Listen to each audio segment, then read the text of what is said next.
হজ পালনকারী সকল মুসলিমদের জন্য একটি ঐতিহাসিক ও অত্যন্ত তাৎপর্যপূর্ণ স্থান হল আরাফার ময়দান। বাংলাদেশিদের কাছে এই ময়দান আরাফাতের ময়দান হিসেবেও বেশ সুপরিচিত।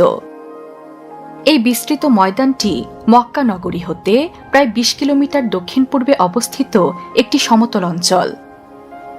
প্রায় ২ বর্গমাইল এলাকা জুড়ে বিস্তৃত এই সবুজ প্রান্তরের ৩ দিকে রয়েছে পাহাড় এবং একদিকে রয়েছে মক্কা শরীফ।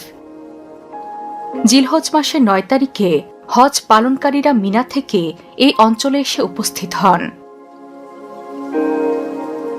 মুসলিম বিশ্বের গুরুত্বপূর্ণ তীর্থস্থান আরাফাতের ময়দানের খুঁটিনাটি নিয়েই আজকের ভিডিওটি আমরা সাজিয়েছি।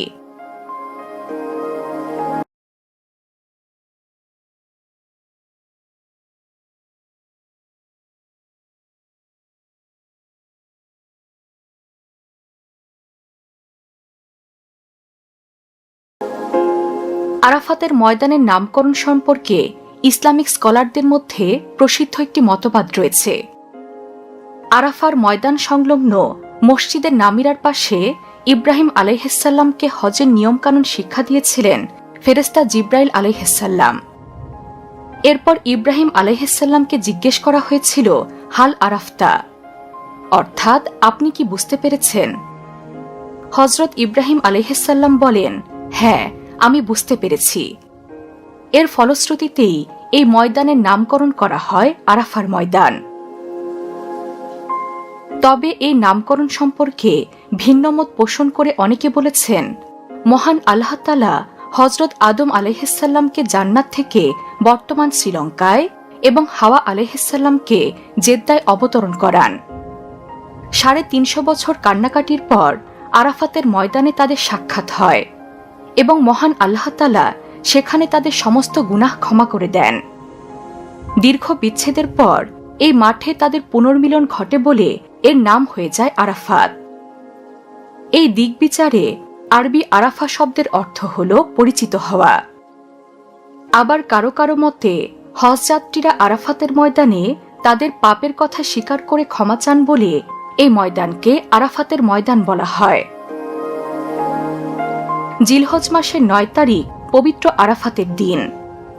এই দিনে আরাফাতের মাঠে অবস্থান করাকেই বলা হয় হজ।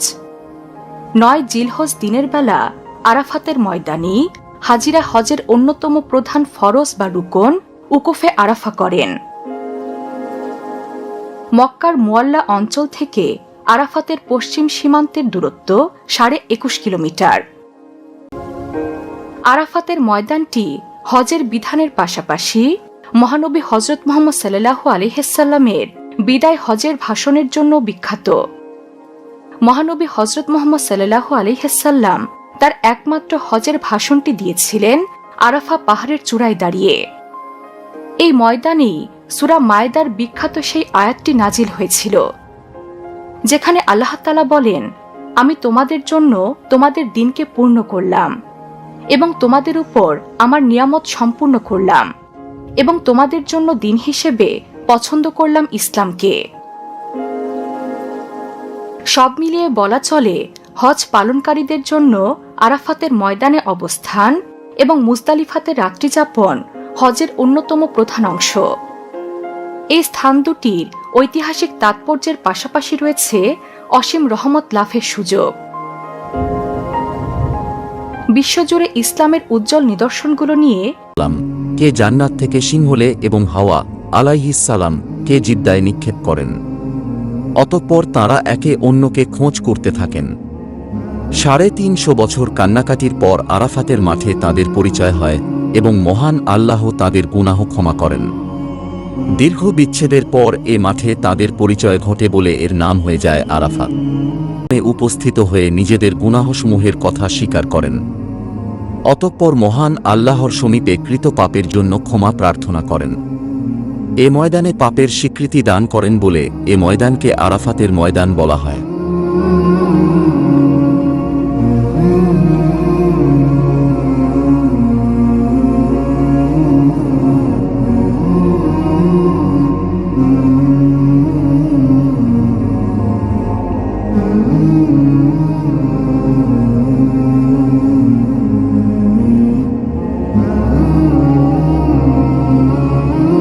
মহান আল্লাহ তায়ালার কাছে লাখো কোটি শুকরিয়া জানাই যে মহান আল্লাহ তায়ালা তার এই অপরূপ সৃষ্টি নিজ চোখে দেখার আমাদের এই তৌফিক।